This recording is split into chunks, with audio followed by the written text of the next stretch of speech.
Welcome everyone. आप देख रहे हो मन्नत official YouTube channel. Central board of secondary education junior assistant की प्रिपरेशन करा रहे हैं और आज होने वाली है क्लास नंबर 7। तो क्लास नंबर 7 में आपको क्या देखने को मिलेगा। क्लास नंबर 6 तक हमने आपको पढ़ाया विदाउट एमसीक्यूज, लेकिन क्लास 7 में हम आपको प्रीवियस ईयर के क्वेश्चंस करवाने वाले हैं। प्रीवियस ईयर के क्वेश्चंस जो हैं वो काफी हेल्पफुल रहेंगे। 2024 के एग्जामिनेशंस में वो पूछे जा चुके हैं, तो definitely school education and board administration के सब्जेक्ट में आपके काम आएंगे जूनियर असिस्टेंट क्लास नंबर 7।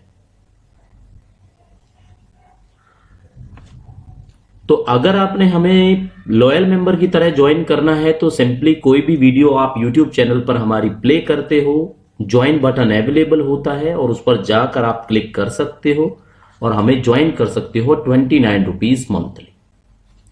इसमें होगा क्या, इससे आप मेंबर ओनली वीडियोस, हर वीडियो आपको टाइम से पहले मिलेगी, अर्ली एक्सेस होगा न्यू वीडियोस का। लॉयल्टी बैजेज है नाम के सामने कमेंट बॉक्स में मिल जाएंगे, तो आप ज्वाइन करना चाहें ज्वाइन कर सकते हैं।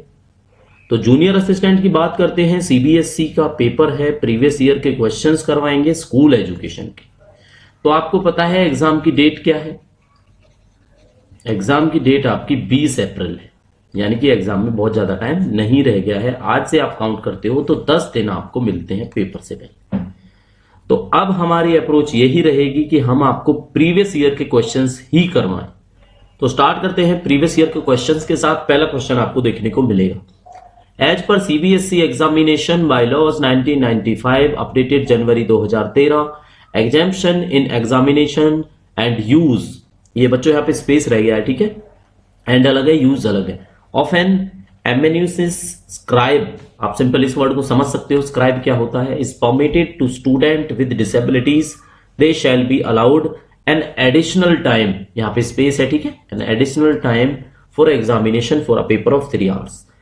अब जो बच्चे हिंदी वाले हैं उनके लिए क्वेश्चन को मैं हिंदी में ही पढ़ूंगा।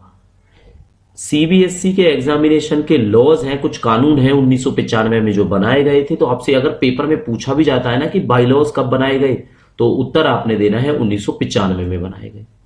अपडेट उनको किया गया 2013 में, तो जनवरी 2013 में उनको अपडेट किया गया।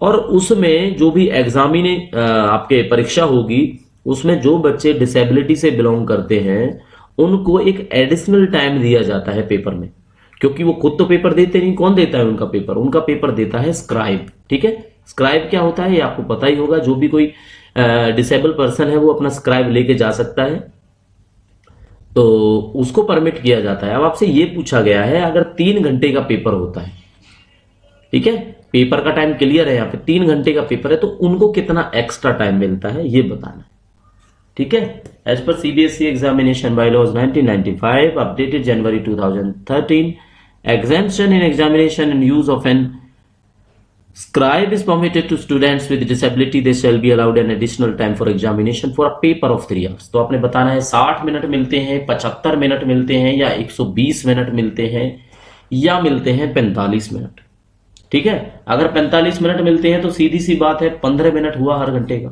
120 मिलते हैं तो 30 मिनट हुआ हर घंटे का। 75 मिलते हैं तो 25, और 60 मिलते हैं तो 20, ठीक है। क्वेश्चन आपके समझ में आ गया। अब आंसर क्या होगा इसका, तो आपने आंसर बताना है। इस क्वेश्चन का आंसर क्या हो सकता है बच्चों? इस क्वेश्चन का आपका आंसर होगा 60 मिनट्स। कितना होगा? 60 मिनट्स होगा। देखो क्वेश्चन भले ही हम 10 डिस्कस करें या 11 डिस्कस करें इस क्लास के अंदर, आपको ध्यान जो रखना है वो इस बात पे रखना है कि एक क्वेश्चन के अंदर कम से कम 4 क्वेश्चंस और मिलेंगे आपको, उसके आंसर्स मिलेंगे जो आपने याद रखने हैं। तो यानी 10 क्वेश्चन अगर आप पढ़ते हो तो मान के चलना 50 क्वेश्चन आपके याद होंगे, क्योंकि डिस्क्रिप्टिवली बात करेंगे हम इस टॉपिक पे, ठीक है। 60 मिनट्स का टाइम मिल जाएगा। कितने घंटे पे मिलता है 60 मिनट्स का? ये मिलता है आपका 3 घंटे पे। तो ऐसे ही और क्वेश्चंस हैं जो आपने नोट करने। क्या नोट करने हैं? नोट करने हैं जैसे 3 आवर्स है तो यहां पे मैं लिखूंगा एक्स्ट्रा मिनट्स, तो बच्चों ये होंगे हमारी 60 मिनट्स, ठीक है। 3 घंटे के अलावा अगर 2.5 घंटे का ये पेपर होता तो 2.5 घंटे के पेपर में अब ऑन एन एवरेज आप लगाओगे 50 मिनट का टाइम मिलता है। उसके बाद आप हिसाब लगाओगे 2 घंटे का, अगर आपसे पूछता है कोई 2 घंटे में कितना टाइम मिलेगा डिसेबिलिटी कैंडिडेट्स को, तो यहां पे मिल जाते हैं 40 मिनट्स, ठीक है। और 1.5 घंटे में कितने मिल जाते हैं, 1.5 घंटे में मिल जाते हैं 30 मिनट्स। तो अब एक कंक्लूजन पे आप लोग पहुंचे होंगे, क्या पहुंचे होंगे कंक्लूजन पे कि 1 घंटे में कितने मिलते हैं। तो 1 घंटे में अगर होपफुली आप देखो तो 20 मिनट मिलते हैं, ठीक है। अब वो फॉर्मूला है जो हम डिस्क्लोज कर देते हैं, वैसे है नहीं कहीं पे ये, लेकिन आप ये याद रखोगे कि 1 घंटे का अगर कोई पेपर होता है तो टाइम मिलता है 20 मिनट्स। ये एक्स्ट्रा टाइम है बच्चों, ठीक है। वो टाइम तो आपका रहेगा ही कि 3 घंटे का पेपर है और आपको मिल जाएगा 1 घंटा एक्स्ट्रा, तो कितना मिल जाएगा आपको, 4 घंटे मिल जाएंगे। तो 1 घंटे की एवरेज निकली कि 20 मिनट मिलते हैं 1 घंटे की, ठीक है। अगर आपसे कोई अब क्वेश्चन ऐसे भी पूछ ले, जैसे 4 घंटे का वैसे पेपर होता नहीं, क्वेश्चन में आएगा नहीं, लेकिन फिर भी आप जवाब दे पाओगे 4 घंटे का कैसे करोगे, 1 घंटे के 20 मिनट, तो 4 घंटे के कितने मिलेंगे उसको, 80 मिनट। और 80 मिनट कितने होते हैं बच्चों, 80 मिनट होते हैं 1 घंटा 20 मिनट, ठीक है। तो ये फॉर्मूले को याद कर लेना। एक क्वेश्चन के अंदर आपको 4, 5, 6 क्वेश्चन हमने बताए हैं, ये हैं जो इनमें से क्वेश्चन पूछे जा चुके हैं पहले भी। 3 घंटे का, 2.5 घंटे का, 2 घंटे का, 1.5 घंटे का पेपर होगा तो कितना कितना टाइम मिलेगा, ठीक है। कौन सा एक्ट है ये, 1995 के बाई लॉज हैं, लेकिन बाई लॉज में जब हम पढ़ते हैं तो पर्सन विद डिसेबिलिटी एक्ट 1995, कौन सा एक्ट है ये, पर्सन विद डिसेबिलिटी, तो पीडब्ल्यूडी इसी को बोलते हैं ना, पर्सन विद डिसेबिलिटी एक्ट। ये भी क्वेश्चन आप याद कर लो, कब आया, 1995 में, बाई लॉज में ही है ये भी मेंशन, ठीक है। चलो, जो मोस्टली अलाउ किया जाता है 10वीं के बोर्ड एग्जामिनेशन में या 12वीं के बोर्ड एग्जामिनेशन में। तो पहला क्वेश्चन आपको क्लियर हो गया, अगर अच्छा लगा हो तो आप लाइक करना इस क्वेश्चन के लिए, ठीक है। चलो सेकंड क्वेश्चन देख लेते हैं। What does free education under the RTE act means. Right to education act में फ्री एजुकेशन का क्या मतलब है, तो आपके पास ये ऑप्शंस होंगे, no charge for school supplies, free text books for all student, no child other than child who has admitted by his her parent to a school which is not supported by the appropriate government shall liable to pay, not to charge any kind of fee या charge or expenses which may prevent him her from pursuing or completing elementary education, या free meal during school hours। अब देखो क्या है, colour change कर लेते हैं because black colour आपको इसमें भी देखने को मिलता है, तो थोड़ा सा कंफ्यूजन होती है समझने। चलो देखो, स्कूल की सप्लाई का ये नहीं होगा, फ्री टेक्स्ट बुक का नहीं होगा, ये कोई बड़ी बात नहीं है, फ्री मील भी नहीं होगा। इस पॉइंट को अच्छे से पढ़ोगे तो आपके समझ में आएगा कि यही आंसर है, कि no child other than a child who has been admitted by his parent to a school which is not supported by the appropriate government. कोई ऐसा बच्चा जिसको कोई गवर्नमेंट या सरकार सपोर्ट नहीं करती है किसी पेरेंट्स के द्वारा, वो लायबल है पे करने के लिए, ठीक है। लेकिन कोई भी ऐसी फीस, चार्ज या एक्सपेंस नहीं होना चाहिए जिसकी वजह से वो अपनी पढ़ाई करने में या पूरी करने में, एलिमेंट्री एजुकेशन, ठीक है, जो पहली 5वीं तक की जो आपकी एजुकेशन होती है वो पूरी करने में कोई चीज बाधा बने, ऐसी चीज से फ्री रखनी है उसके लिए, तो वो फ्री एजुकेशन होता है। चार्ज तो होते ही हैं, चार्ज कितने होते हैं, जैसे मान के चलो आप 180 रुपए मंथली फीस हो, 200 रुपए फीस हो, तो इसको कोई भी पे करेगा। बट ऐसा नहीं होना चाहिए कि इस फीस की वजह से, या फीस इतनी ज्यादा रखो उसकी वजह से कोई अपनी एलिमेंट्री एजुकेशन को ना परस्यू कर पाए, परस्यू अगर कर रहा है तो बीच में ही छोड़ दे, उसको कंप्लीट ना कर पाए, जिसकी वजह होगी केवल और केवल हाई चार्जेस, ठीक है। चलो नेक्स्ट क्वेश्चन देख लेते हैं, थर्ड क्वेश्चन की बारी है अभी। What are learning standards intended to provide in school education according to NCF, national curriculum framework. NCF क्या होता है, national curriculum framework for school education 2023। अब देखो एक चीज और समझाते हैं आपको,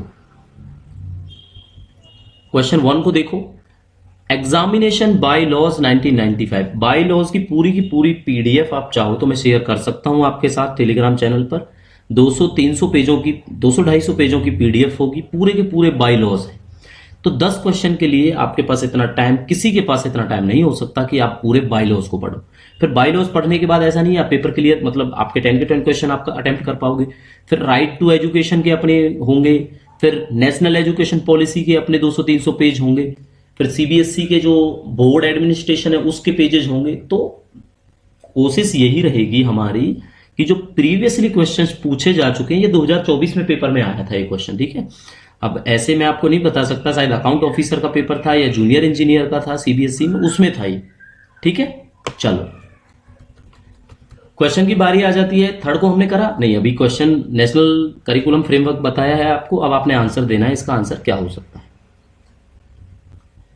इसमें क्या लिखा है, only a detailed curriculum, clarity of objective to all participants and stakeholders, a list of text book guidelines for extra curricular activity.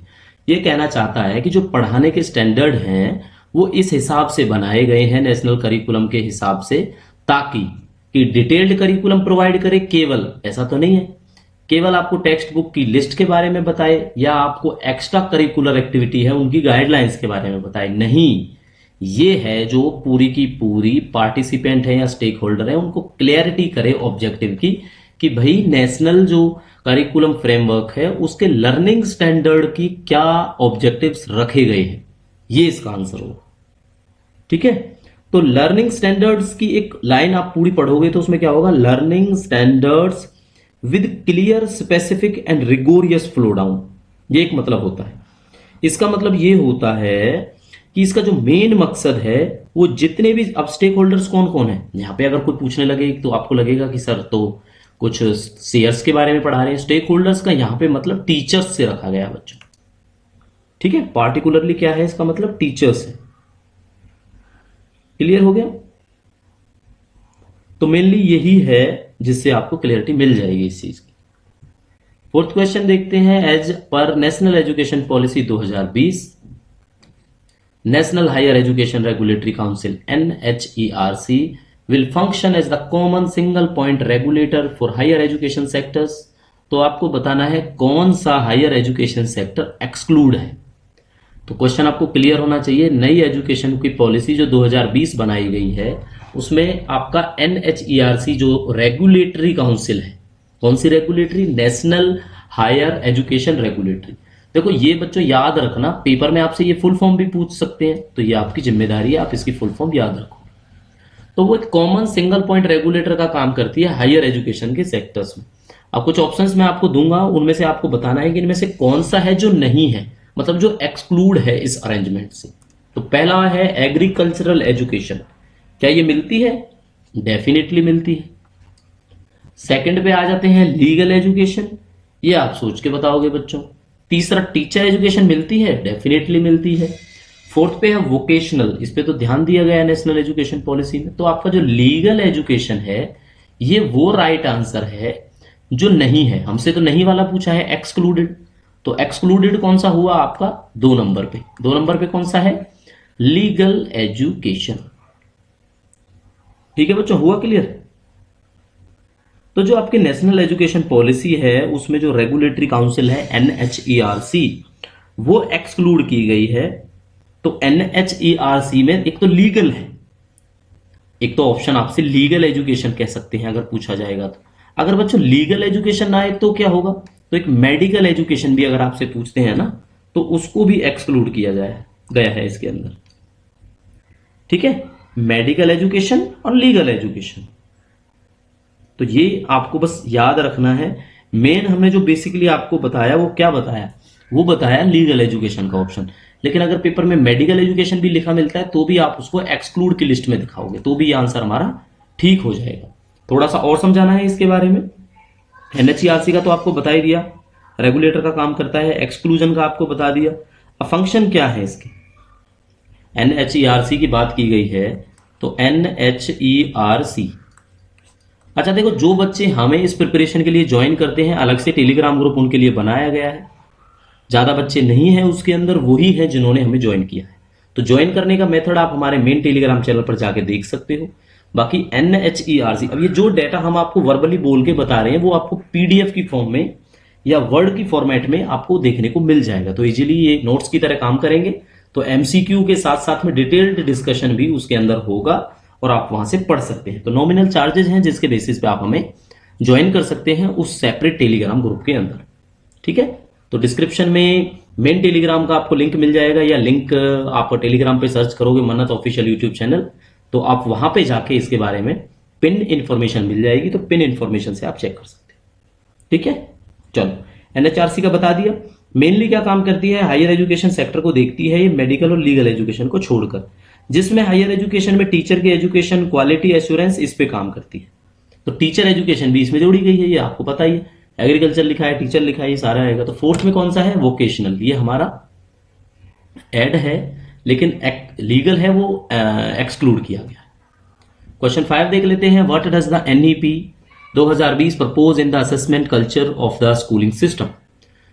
तो फॉर्मेटिव से सबमेटिव पे जाना है, competency based to rote memorization assessment पे जाना है, online to offline पे जाना है, या rote memorization to competency based assessment आर्स। तो कहना ये चाह रहे हैं कि भाई तैयारी है, जो असेसमेंट है, जो पेपर है, वो क्या चेंज लाया गया है न्यू एजुकेशन पॉलिसी के अंदर, आपने वो चीज बतानी है। तो बच्चों ये फॉर्मेटिव से ना सबमेटिव असेसमेंट पे लेके आई है न्यू एजुकेशन पॉलिसी आपकी। ठीक है, इतना ही याद रखना है आपने, फॉर्मेटिव टू सबमेटिव। ठीक है, फॉर्मेटिव टू सबमेटिव असेसमेंट। चलो, क्लियर हो गया होगा। 6 क्वेश्चन देख लेते हैं। करेक्ट आंसर आपको चूज करना है। ये आपके दो स्टेटमेंट हैं। मॉडिफिकेशन सिलेबस में करना या मेथड ऑफ एजुकेशन करना, वो चेंजिंग कंडीशन ऑफ सोसाइटी के हिसाब से होना चाहिए। दूसरा कह रहे हैं कि इवॉल्विंग इनसाइट्स को ट्रेन करना, स्किल्स को, आदमी की स्किल्स को ट्रेन करना। तो स्कूल को क्या करना चाहिए, जेन्युइनली काम करना चाहिए कम्युनिटी लाइफ के लिए, ना कि एक सेपरेट यूनिट के लिए तो अलग से इलेक्शन करवाए। तो दोनों स्टेटमेंट आपके सामने, बताना है कौन सी ठीक है कौन सी नहीं है। ठीक है, तो बताओ, ये आपके सामने ऑप्शंस हैं, अब आप आंसर दे सकते हो।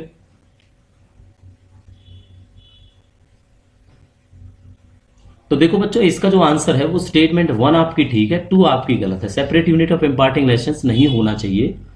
ठीक है, तो पहला पढ़ लो आप, मॉडिफिकेशन इन करिकुलम और method of education accordance with changing condition of society होना चाहिए। तो पहला ठीक है, दूसरा गलत है। तो पहला ठीक है, दूसरा गलत है, ये आपका आंसर है 3। तो 3 हमारा यहां पे आंसर हो जाए।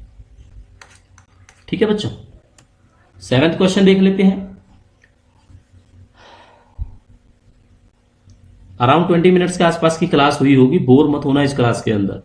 6 क्वेश्चन के अंदर आपने अभी तक डेफिनेटली 18 से 20 क्वेश्चन पढ़ लिए होंगे, और क्वेश्चन लिख के आप नोट कर लेना इन क्वेश्चंस को। पूछे गए क्वेश्चंस हैं, ये हमने अपने आप से नहीं बनाए हैं। एज पर रेजोल्यूशन नंबर 209 नंबर का कोई रेजोल्यूशन आया था मिनिस्ट्री ऑफ एजुकेशन का 1962 के अंदर। तो आपने बताना है कौन सी स्टेटमेंट करेक्ट है about the role of CBSE in appointment of school teachers. ठीक है, ये देखो, board of school education can prescribe qualification for teachers appointment. Board of education है जो, वो क्वालिफिकेशन को प्रेस्क्राइब कर सकती है टीचर की अपॉइंटमेंट के लिए। दूसरा कह रहा है board of school education can recommend teachers for appointment. Teachers को जो है वो रिकमेंड भी कर सकती है। तो ये 7th क्वेश्चन है हमारा।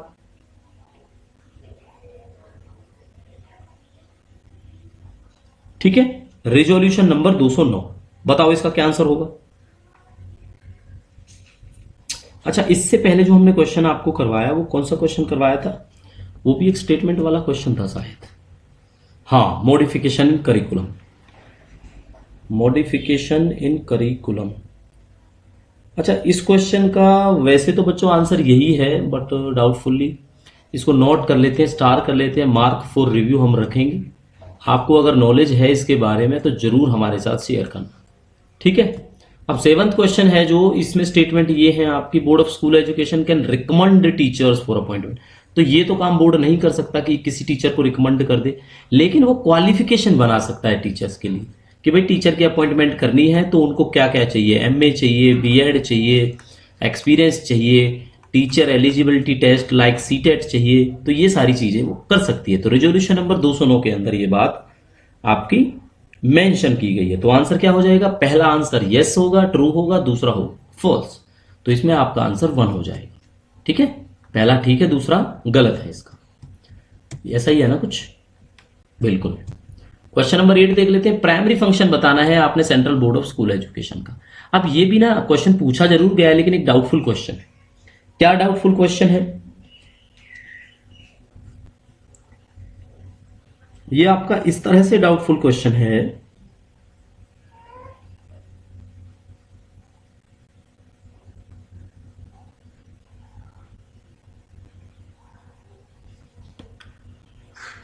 चलो इसको समझा देते हैं आपको सेंट्रल बोर्ड ऑफ एजुकेशन का, कि देखो वैसे तो डिप्लोमा डिग्री देना भी इनका काम है, ऑर्गेनाइजेशन ट्रेनिंग फ्रॉम टीचर्स का भी इनका काम है, करिकुलम गाइडलाइन का भी इनका काम है, conducting research on examination technique.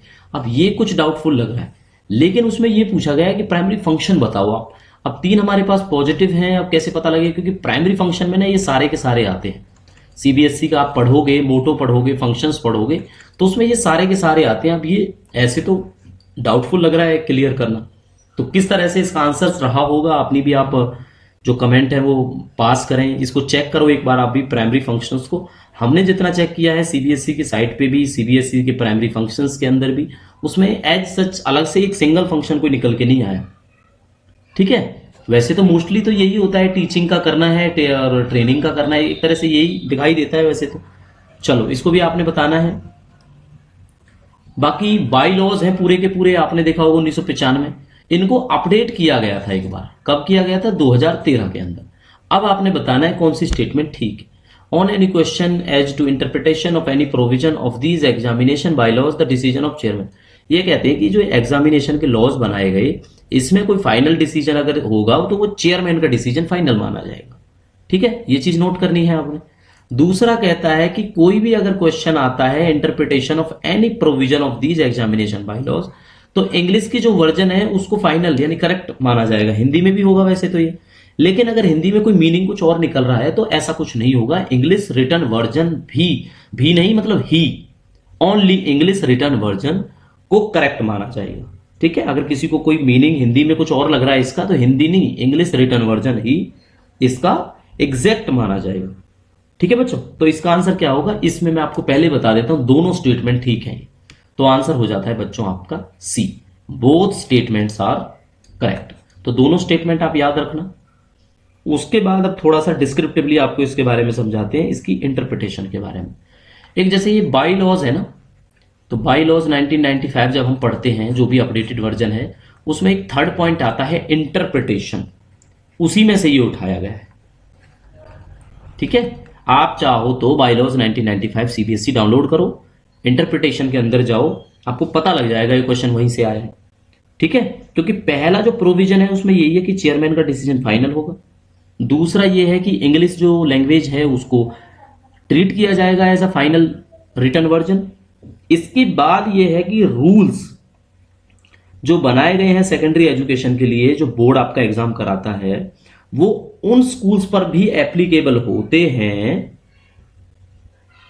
जो सेकेंडरी स्कूल कौन सा है? 10th होता है ना, क्लास 10th एग्जामिनेशन कंटिन्यूअस और कंप्रीहेंसिव एवेल्युएशन स्कीम के अंदर होते हैं।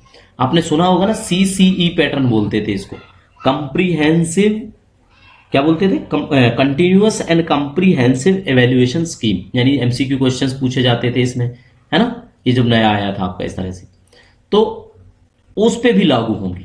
तो 3 ये पॉइंट थे, 1, 2 और 3 इस इंटरप्रिटेशन के अंदर। आपसे 2 पूछे गए, दोनों के दोनों हमने आपको बता दिए। तीसरा भी बता दिया कि सीसीई पैटर्न को फॉलो करता है, जो स्कूल इससे मान्यता प्राप्त नहीं भी है। ऐसा लिखा गया है ना कि rules made for secondary school examination conducted by the board shall also be applicable to the schools affiliated to the board conducting the secondary education under the, मतलब जो स्कूल, ऐसा नहीं है, आप दोबारा से समझो, जो स्कूल सीसीई पैटर्न पर एग्जाम कंडक्ट करा रहे हैं उन पर भी ये इंटरप्रिटेशन लागू होती है, इस तरह से है। ठीक है, चलो गोल और टारगेट बताना है कि 100% जीईआर की फुल फॉर्म याद रख लेना जी, ग्रोस एनरोलमेंट रेशियो होता है प्री स्कूल से लेकर सेकेंडरी स्कूल तक according to new education policy 2020। तो टारगेट बताना है, सिंपल क्वेश्चन में कोई झोल नहीं होगा, बस आंसर आपने याद रखना है 2030। ठीक है, 2030 टारगेट रखा गया 100% जीईआर के लिए। चलो नेक्स्ट पढ़ते हैं। अब नेक्स्ट आ जाता है जी आपका 11th क्वेश्चन। 11th क्वेश्चन के देखो, ये आपका फर्स्ट है। As per the resolution of ministry of education 1962 for CBSE who has the authority to propose alteration or modification to the constitution of the board। कहने का मतलब है कि रेजोल्यूशन जो मिनिस्ट्री ने निकाला 1962 में, उसके हिसाब से सीबीएसई जो अब चेंज भी कर सकती है, मॉडिफाई भी कर सकती है संविधान में, बोर्ड के जो बोर्ड के रूल रेगुलेशन में। तो कौन है वो अथॉरिटी, चेयरमैन है, सेक्रेटरी है, बोर्ड के मेंबर है।